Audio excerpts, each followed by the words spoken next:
welcome to the falling down shed. So this is what we're saving. All these other things. Basically the whole shed shifted that way, as you can see from the now slightly bent ceiling posts. We're going to cut a hole in the wall, take that apart and then try and get it in the van.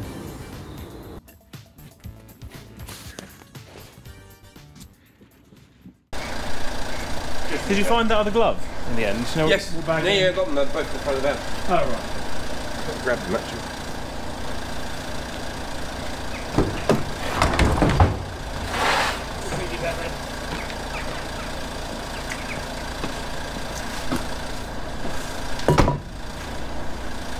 I've not got any lighter. Huh? I've not got any lighter.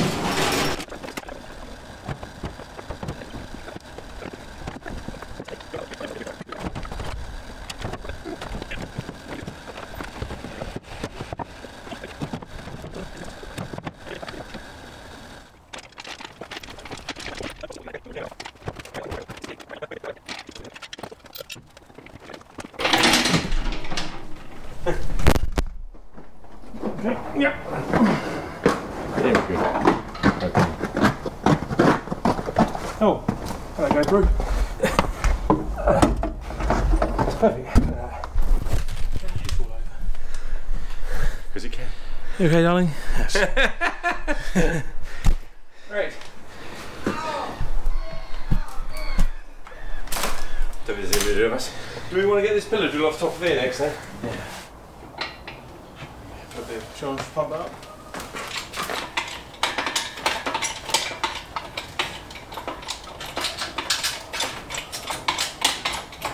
Again. There we go.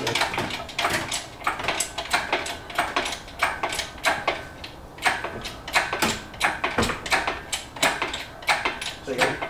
Right. Okay. Yeah. Do you want to drive forwards?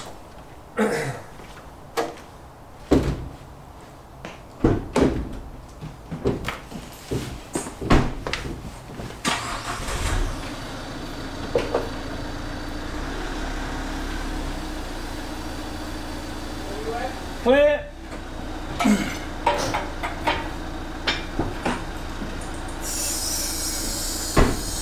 Enough room? Oh wow. That worked pretty well. Exactly what I did with the engine out of the plane. Yeah. Pretty well. Right. I can't believe how perfectly sized that piece of wood is. Cool. Excellent. Might have bent the angle thingy, but... No, it's alright. It's loose. That belt's still going to be in a good one. No, that'll be fine, yeah. Sure. Whatever. Yeah.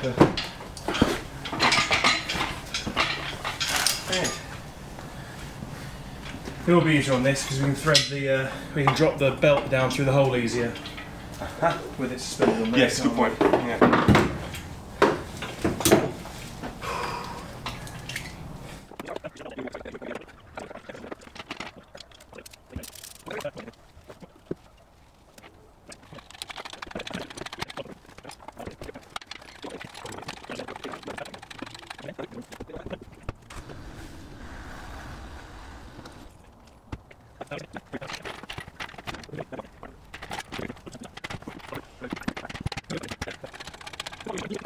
Yeah. I'm with you. Right. Do you want to do the crane and I'll hoik this round? You want to give that a bonk? Oh, hold on. That's where you'll be bonking. Before you just knock that foot That away. way. And then can we bring the whole crane this way?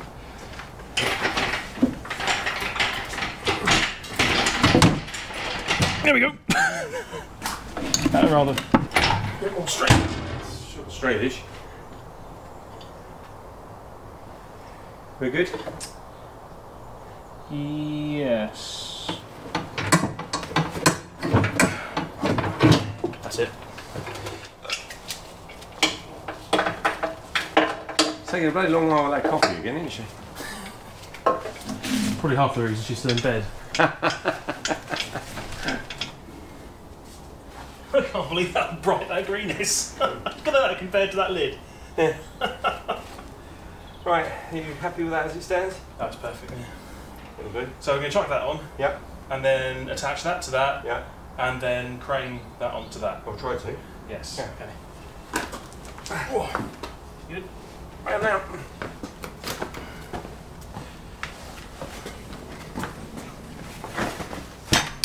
So we now need to lift this up.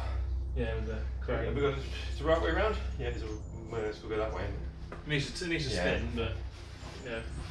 Right, so Dad, do you want a mocha? I'll have a mocha or a latte, I don't care though. You say you want a white coffee. Just a white Americano, yeah. I think that'll be right. Yeah. Sure. Yeah, that's not bad. Thank you.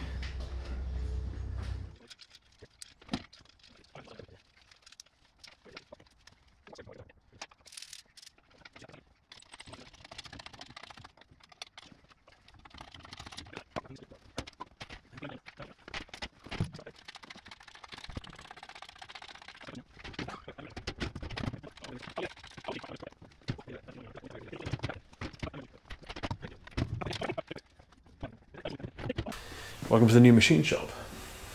No, I don't know what any of it does yet.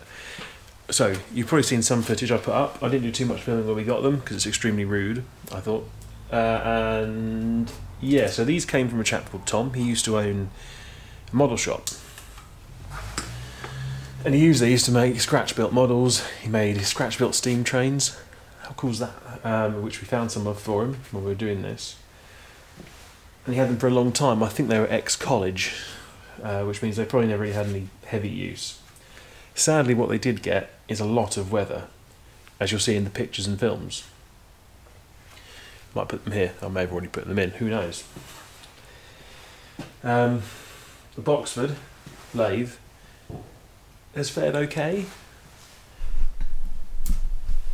As you see, it's just extremely dirty, so cleaning that up is going to be fun. Sadly, this was seized fairly solid. Didn't take too much oil and a bit of persuasion to get everything moving. We obviously had to take it all apart. These things weigh everything, about 390-ish kilos each, so we had to strip them down, as you can see. What we start doing is cleaning them up and reassembling, because we're going to make some bits for the TVR as well a bit later. But with this video, I'll just cover the sort of rescue of these lovely old British machines. Yes, the Warco's made in China, but they've always made in China. I think they own the factory or something. See, dated manufacturing, 4 little houses. I think they're dishwasher signs, aren't they? So you can't put this on a spin cycle. Made in 1980, and the Boxford's late 70s. So, right, we're going to start with this because the beds weigh more than the TVR. So, and I'm feeling strong this morning. We've got to remove this surface. As we build up the layers, so you have those sort of cross slide tables that go here. Let's just get you out of the way.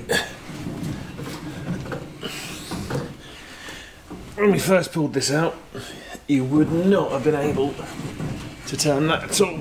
So I've just got a brass bristle brush on here.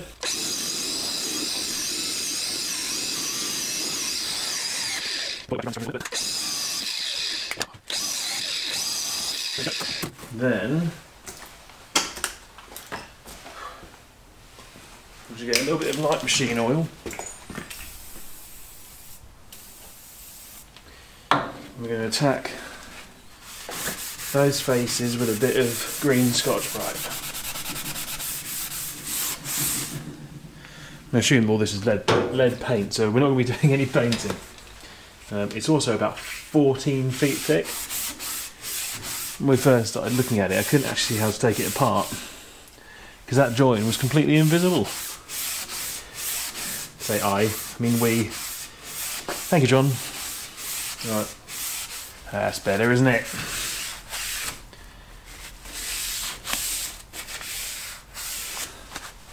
Well, it looked brand new if shame about the ends. Right, so stop saying right. Why do I keep saying right every time I turn the video camera on?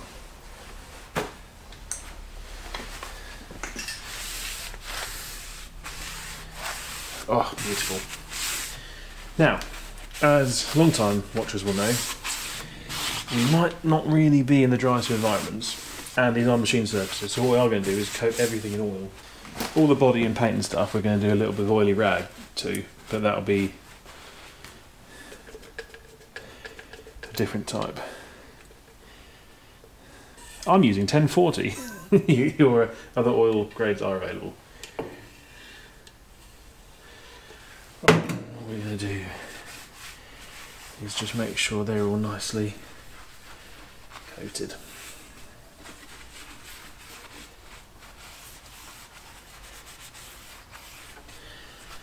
Okay.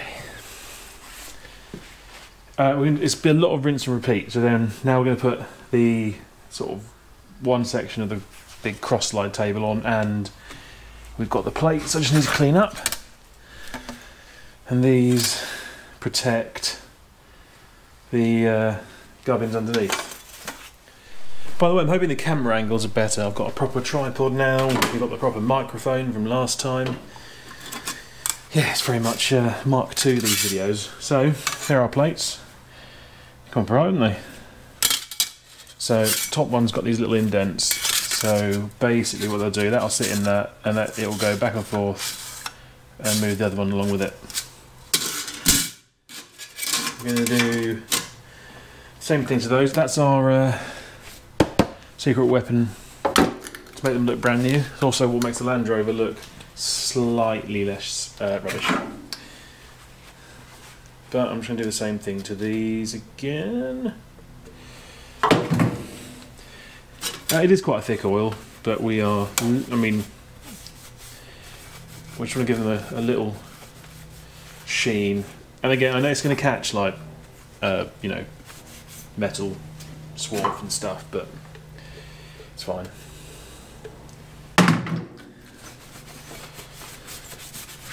That plate will sit there.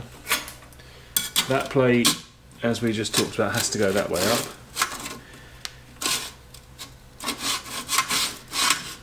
Because it has those little indents in it. So that's the base. Next we've got the really heavy bits, but I've got some proper rust to clear up on those. So this is the table base. So this takes the screw, sort of the front screw, to give you your back and forward motion. This is very, very greasy, so we're just going to let that soak. That's just from Wix, by the way. This is excellent stuff. And I guess I want to get some more green paint from Warco, because look, the bits are painted, are all a bit dull. This is all bare machine surface. It's just this side is actually right. It's just really, really sort of thick with grease. Just scrape the load off.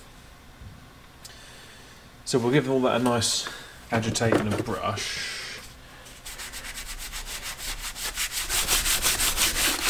Look at that.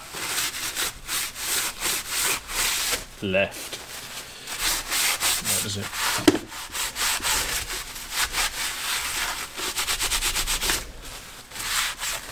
Look at the degreaser off. It comes up nice and bright. And then we'll do the same again. It's all rinse and repeat a bit, really.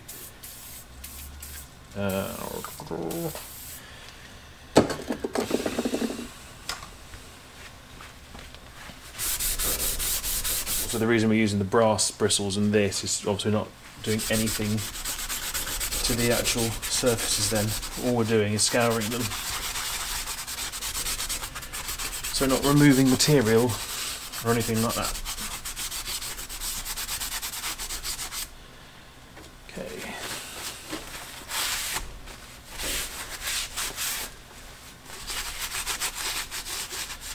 Look how well that comes out. That's brilliant, isn't it?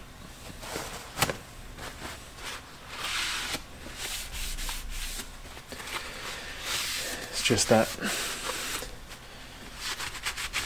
you just can't beat just a quality lump of steel. So.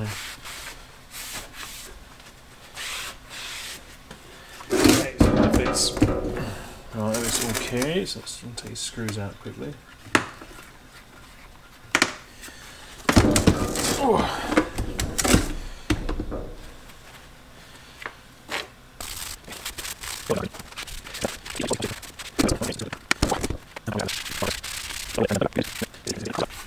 Might actually need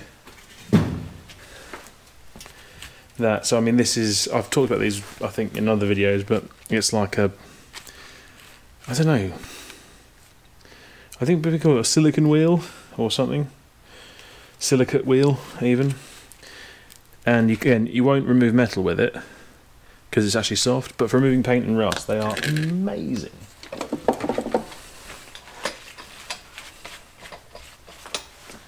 I shall show you. Would you like to see?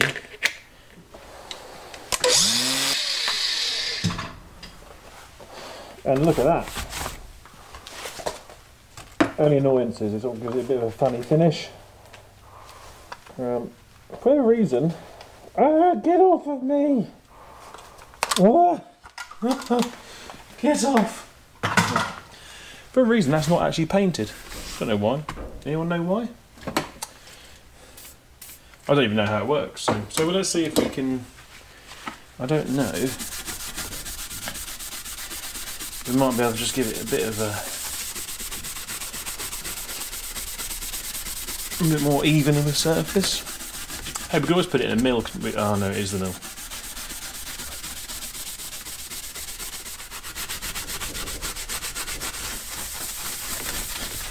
So let's see if that evens out the. Oh yeah. Oh yes. Oh yes. Look at that. Oh,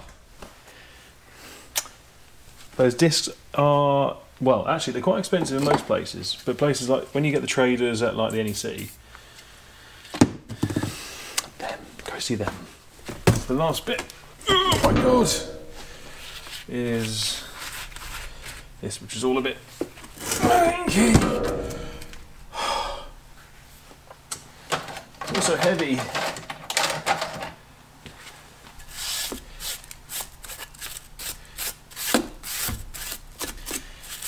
You can sort of see the condition isn't end of world, is it? But give that another few years in a shed with no windows, it wouldn't have really been long for this world, would it? Oh God! Right.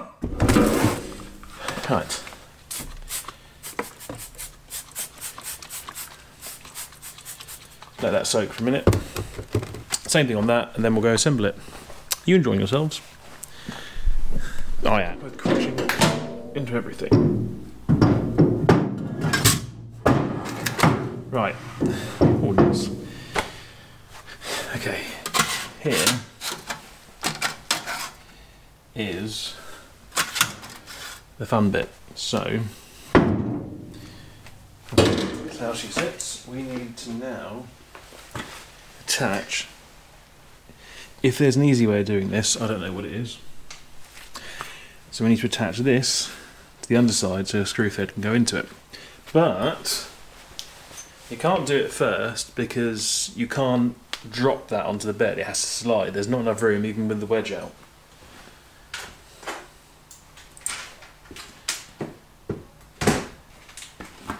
So my plan is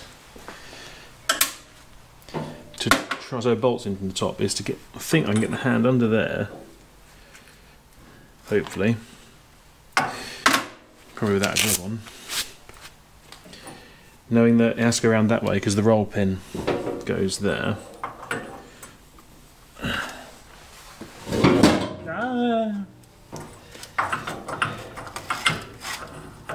Oh yeah, that's alright. Should be doable. And then I'm going to knock the roll pin in. What are you all up to? Anyone else putting together a 1980s milling machine? No? Oh, funny that, isn't it? Are there any machinists watching? Because I could definitely do with some help. I'd love to know what all this is.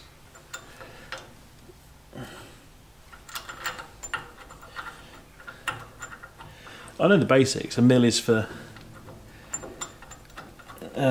basically holding a block of metal and then putting a cutting head in there and then doing sort of cross cuts and things, or chamfering. I don't know, chamfering, that's not the word, is it? Or milling down flat surfaces. So right, okay, as easy as that. The bit we have to get right is the roll pin lining up.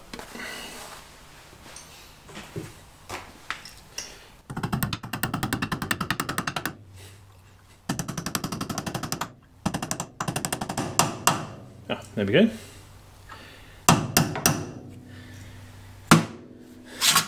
Easy as that.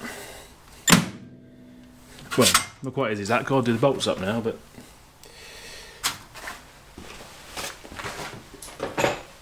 that's probably doable, isn't it? And it's these funny sizes. 9 out of 16. 9 what out of 16 what? Who knows? That is an answer lost to time.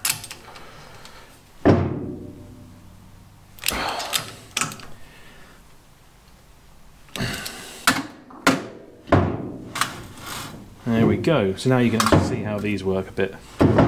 They'll cover the hole over. Now, what we're going to do, we've got a wedge to put in there and a little screw. Let's bring that to the front to do that. And then put the thread in, I guess? Or do that? I don't really know. I guess we could start the thread that needs a clean. Because the other thing I want to do, we need to try and get rid of that scarring on there and clean the handle up. So basically that goes in the front and that pulls the table or bed back and forth. But for all I want to do for this moment,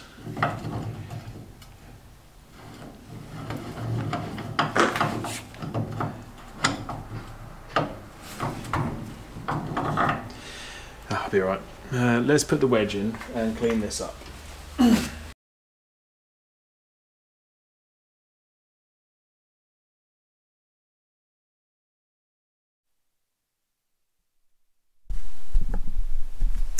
Okay, so the wedge. This basically slides into that slot. We'll grease it up. And then we've got a thick-headed bolt there, which will slot into that, then draw it in the rest of the way.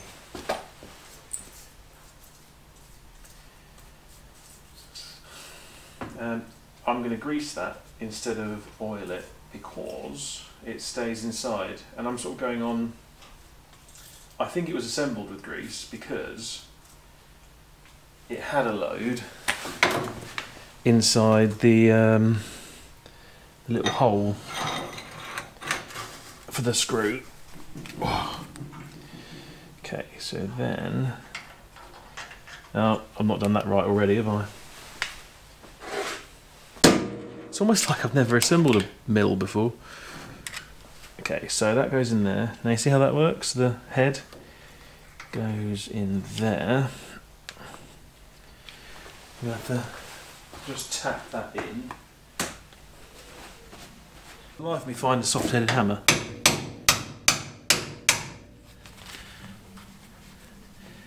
And then it's just a, right, I think that's, it's just got to be very careful so I don't want to damage the thread. There we go. And now I'm hoping, yep. You can see the screw's bent slightly. Hopefully we still, yeah, we're good.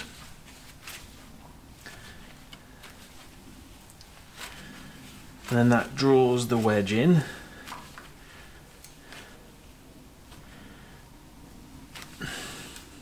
I guess until it bottoms out.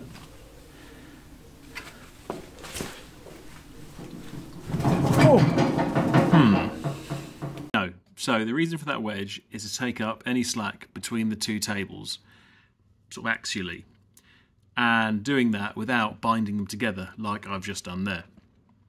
So you do up that screw until you have no side-to-side movement, but it all slides back and forward perfectly. So that's what we're going to do. We're going to play with that, then polish some surfaces, clean the screw thread, and put that piece together.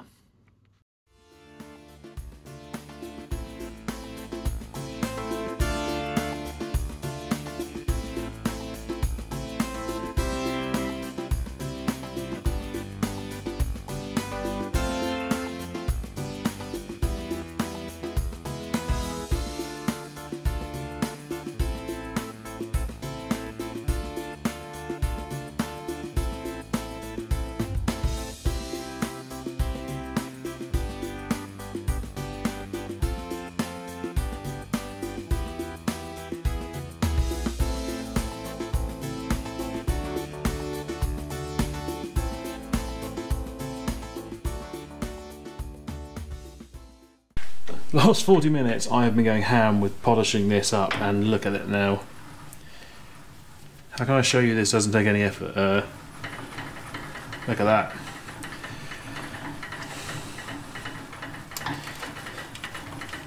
That's how it should be.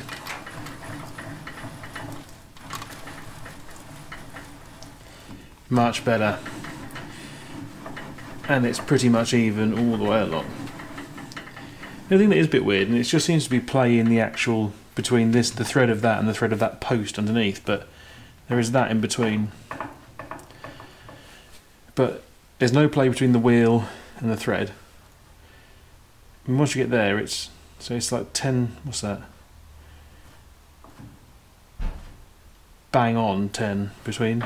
So, I'm not sure, maybe that's on purpose. But look at that, I am over the moon with that. Awesome. Right. Nip those up and then we'll have a look at the main bed, which weighs more than everything. Oh my god. Hits! Hits! Ah. My god.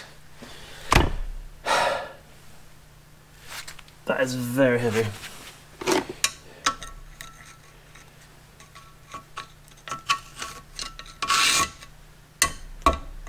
Oh. So. Stop saying so! No, so's alright, isn't it? It's right, I keep saying. Oh, it's a very... I didn't know spiders could go rusty. This. That was the bed. This is the table. So. Oh, I keep saying it, don't I? As you can see, this got a little bit worse for wear in the shed. A bit rusty, but I mean the vast majority seems to come up okay. So we're going to oh my god, sorry, we're going to attack it with many things.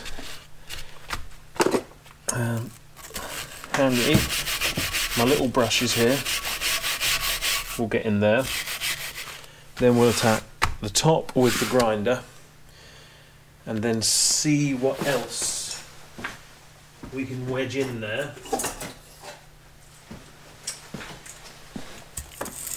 That might, aha, that might work well. I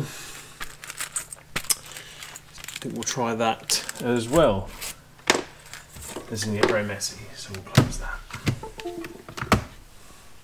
Okay. Let's do it.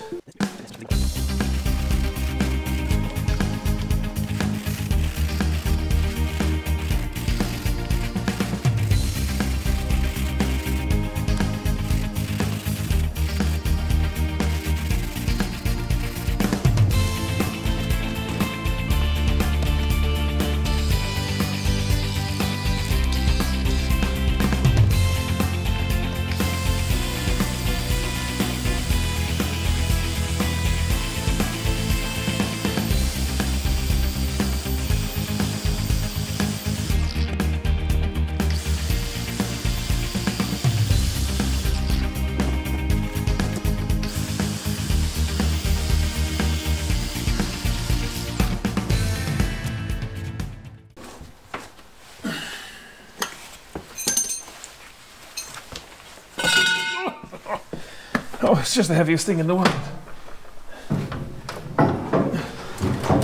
Oh.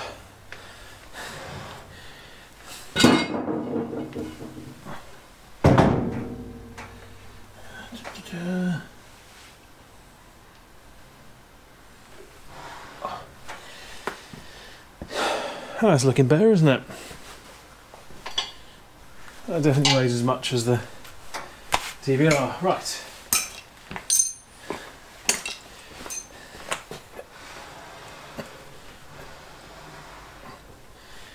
Cool. So, bar being a lot bigger, it's the same as the table. No, the bed. Oh, dog's having a fight. So same thing, the wedge. I'm guessing it's all because that's a casting, isn't it? A machine casting, and then that's just obviously designed to take up that play. All right, let's get some slop on that.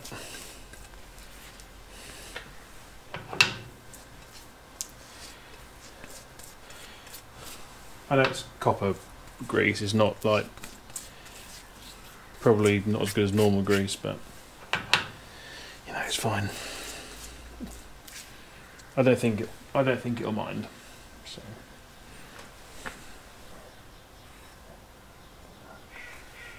should put it the right, I know, should put it the right way in. Okay.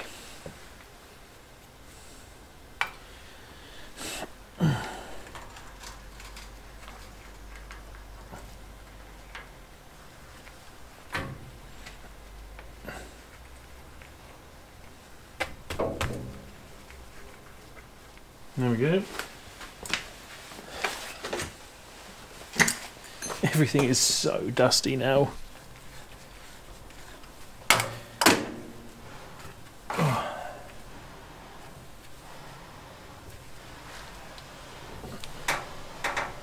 Oh.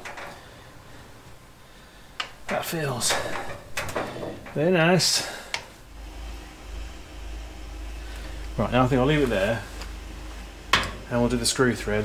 I'll get the screw thread in. Okay, battery died.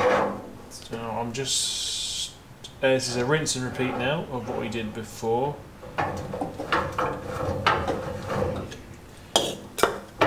So, the same as when we popped the table adjuster in. Which is still wonderful. Are you recording? You're recording, yes. And all I'm doing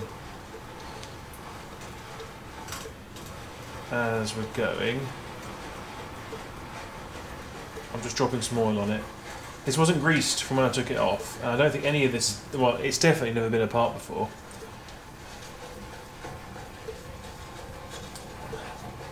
So that's what I'm trying to follow, really. The manuals are very, very good, but the manuals do not include how to take these things apart or put them back together.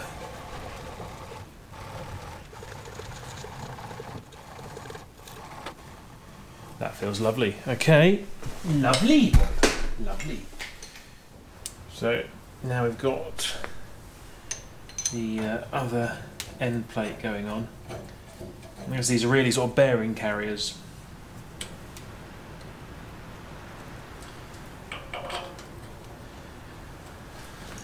So there's it's a very basic ball bearing with a cage in each end to give it the movement. Okay. So this is a little bearing, so a little sort of cage, really basic roller bearing. I'm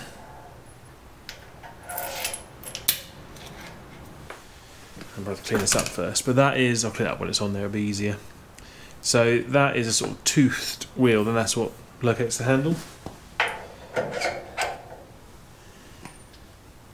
And then the question is whether I've got the thickness right there. Because we've got another roll pin to pop in.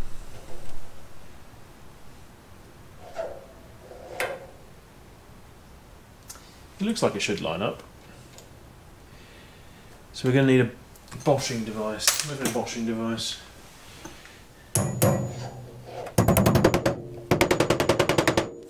Let's go lighter.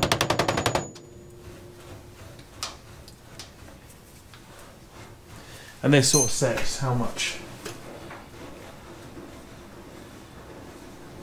Yeah, it feels alright. I mean, the clearance is very minimal. And then our handle goes on. And all that holds the handle on. Lovely. Should we clock them? I guess you clock them the same, don't you? All that holds the handle then is a little grub screw. There we go, so a bit more cleaning. We're doing up, but that is actually, it's pretty much assembled on that side of things. I've got a stop to put, I've got a couple of stops to put on once I've cleaned them up. So they go on there.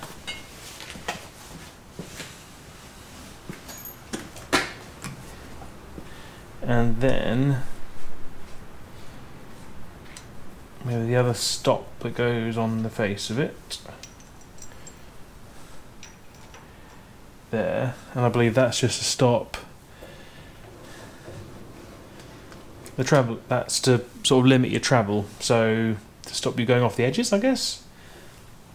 Someone will explain. I'm guessing if you've got a mount and you want to move it side by side, you can set your stops, and then that being there, that'll hit those, and that gives you your working plane. That sound good? But that's the crux of it. Then there's a handle somewhere for that, so we need to find that. Sort out all that, a little bit of wiring. We're going to clean up both, and then I need to put some fuse spurs in for them. Looking good though, isn't it? Part 2. This is a Boxford AUD, made in Halifax. Because it says it there. No, I've got a really good little book. Know your lathe in your best British Pathé voice. It's really cool. Look, I've even got a little parts box.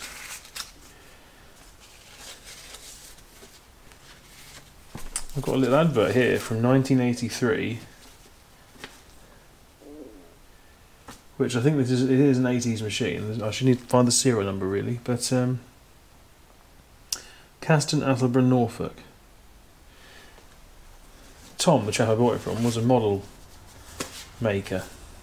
I wonder if that's anything to do with him. I shall have to ask. The AUD. I think this came from college, but it is an underdrive machine. Drive is under, you get it. We have, well, they're not with it at the moment, but we've got a adjustable gearbox for the screw cutting. We've got a back gear to do half speed. You've got a little spindle speed change there. A couple of oiling points, spindle lock. And we've got a huge amount of accessories with it. We've got the coolant tank down there, which I don't think has ever been used. And it's going to be very messy with only the back plate. But if we actually use it, this, unlike the mill, was in much better condition because it wasn't by the broken windows as much. It was over to one side. It's actually the reason all this was set up in the first place, because the whole shed had slid. Probably because it had 400 kilos of lathe at one end into the neighbour's garden. So overall it's actually in good nick. I've given it a brief clean. The rust on there is really minor. All of that still turns. That still turns fine. Need to remove that scarring because it won't go back any further. So I'm hoping we can put it all back together and we should be okay. We've got to put a belt back on. We need to... I had a look at the wiring, it doesn't look that bad. These aren't Imperial. Also, if you're still using screw connectors in this world, way goes, man. Get with the times. So much better, and it can't come undone. Now, this has micro switches on it.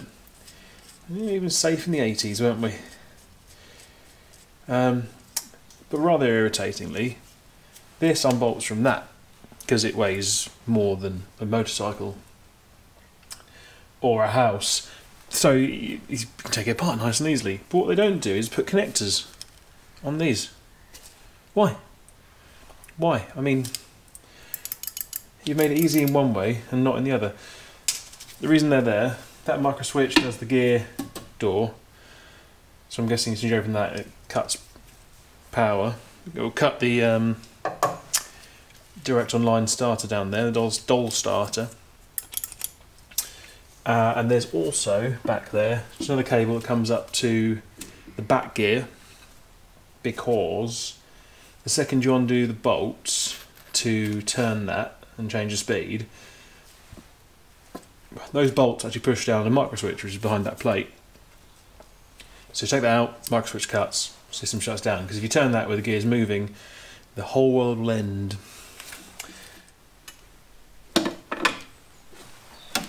Now, if you listen,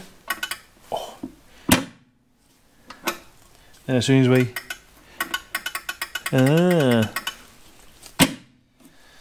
cool. So that's that done back up. I need to do the same with the cables for the micro switch in that. Then we need to reattach. Hello. Then we need to reattach the tooth belt down there. It's a leather belt and it's all held together by these little pins, which is good because it means you can split it. But I'm not going to say it was easy to split. It was actually really quite incredibly difficult. And I've got to try and put it back together. Right.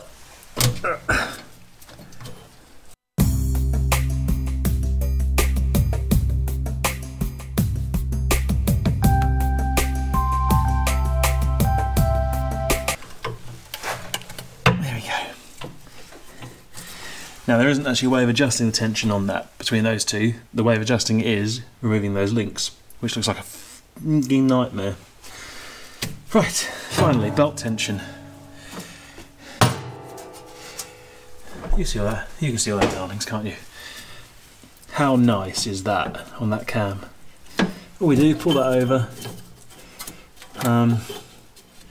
That goes on there, and then we go like that. Doesn't look very. And basically we adjust that screw there. So basically you've got an opposite thread on each end of this adjuster, which pulls the two belts further away from each other.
This is all looking a bit more swish, isn't it?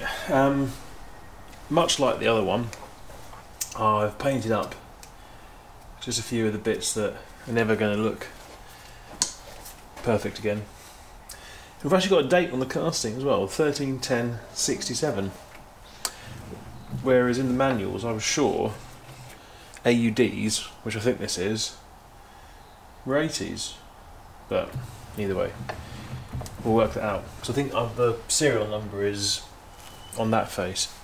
Looking much nicer, isn't it? That's all cleaned up. This now, oh, this is much better. This was this sort of drill stop, end stop bit was awful. But that now moves with no effort at all. And I think, here we go, we can actually get the taper bit out, and even that. And you probably saw in some of the pictures, you can even read it now. Number 34. Interestingly, it's metric as well as imperial. Which again, when you think 80s, but then that obviously doesn't necessarily match the lathe, does it?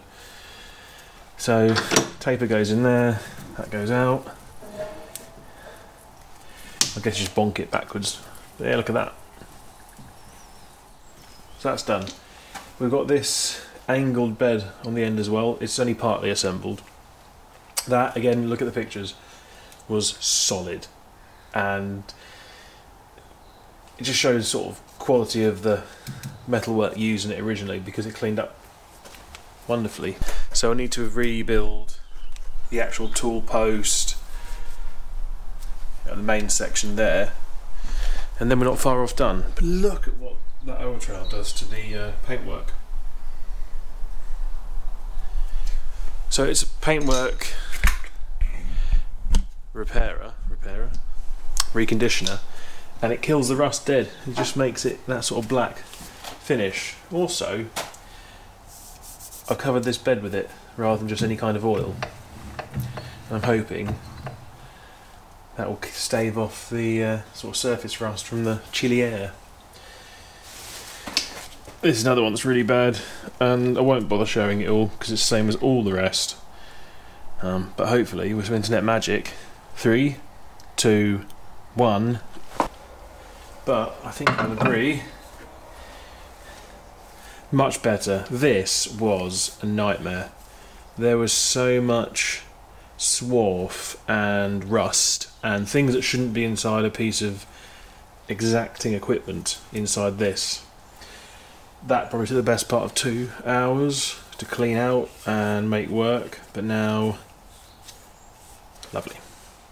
The tool post is better, not perfect, but better. Not perfect, but it is different. And the actual posts themselves I still need to have another go at, but I might just dump those in some de-rusty stuff. So let's assemble it. Good thing no one saw that. If, for example, I had put it too close to the wall and realised I couldn't assemble it, I would have moved it. But that's all theoretical, you understand. Burke. Right, let's try this again. Oh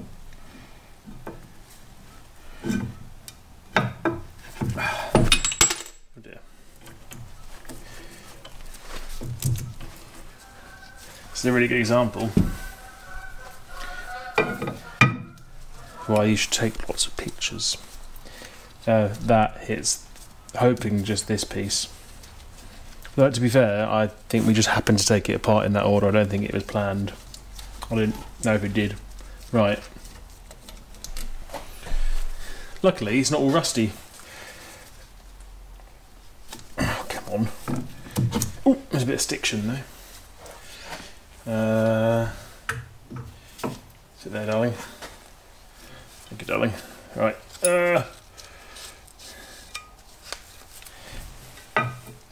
Can you tell I'm out of my depth yet? Oh. Now the question is, can we go far enough forwards? Put that back on, we have to take it off anyway. I thought it'd be annoying to have to disassemble it, take that apart, wouldn't it? Oh. Luckily no one saw that. Tool post, and then this sits like that, but let's just put a little bit of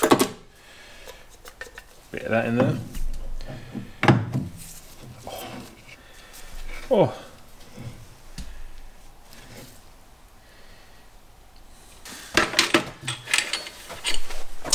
So then we have these 2 little Allen keys, which aren't that size.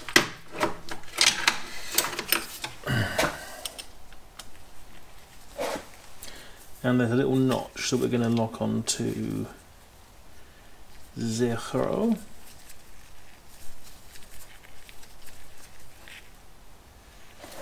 And there's another one there.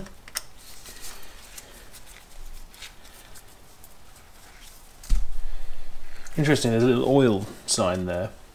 And there's 2 little Allen keys, and I'm guessing you take one out and then that drops oil down onto that little brass bit that this thread goes onto. Now we slide that in, take off those, and then, I think this is right, the tool post goes in.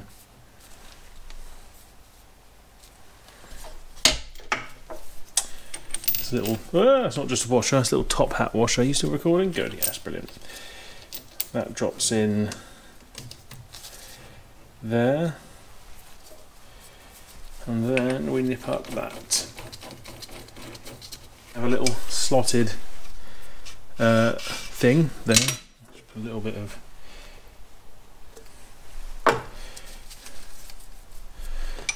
stuff and things lovely on there. And then that will just go into there.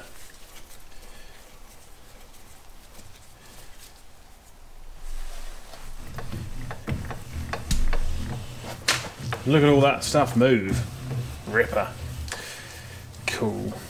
What we'll do though is just show you how the quick release tool posts work. So, see that bit there? So if I move that in and out, that moves. We drop the tool post in. We turn that. And there you go. That is a quick release tool post. We then take it off. Just do that. Because, you know, you want this one. They look good, don't they? There's lots of little nooks and crannies though, so probably just dunk those in de-ionize-y stuff. Look at that. Great idea, isn't it? Nothing specific to this lathe, it's just quick release tool posts. Should we put a jaw in it? What do you fancy? I've got a really rusty 4-jaw, which is a Bernard Model 54. That needs, I'm sure you can agree, a little bit of love.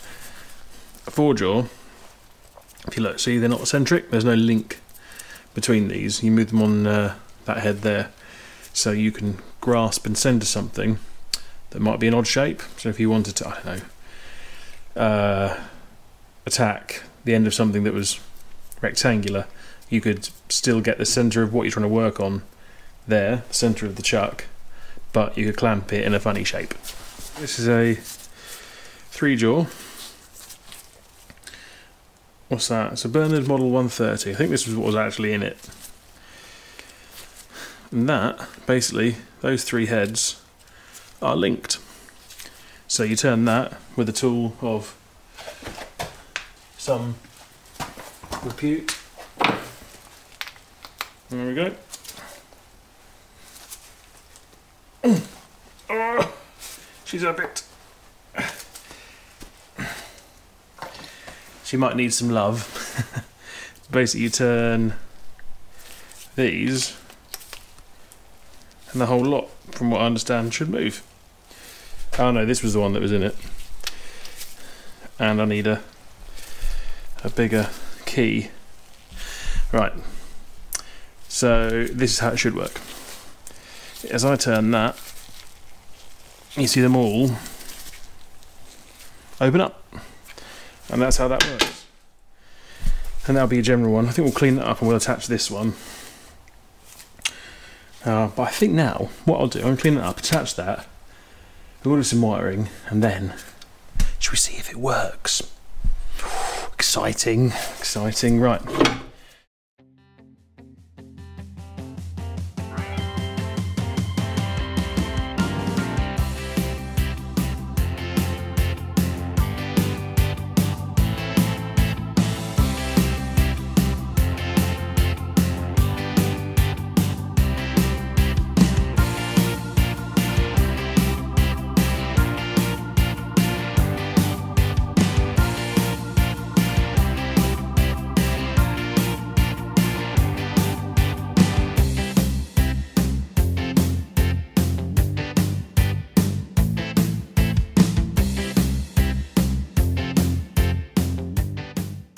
Okay,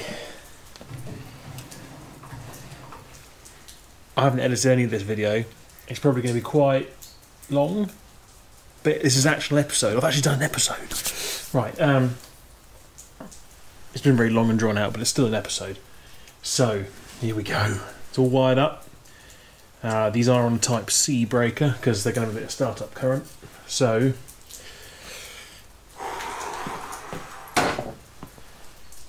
I do want to fit not a direct online starter to this really, so I've got an e-stop button, but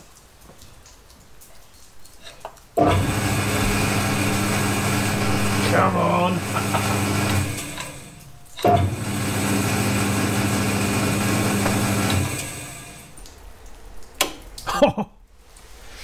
The little pygmy lamp works. Okay, ready? Forwards. Oh.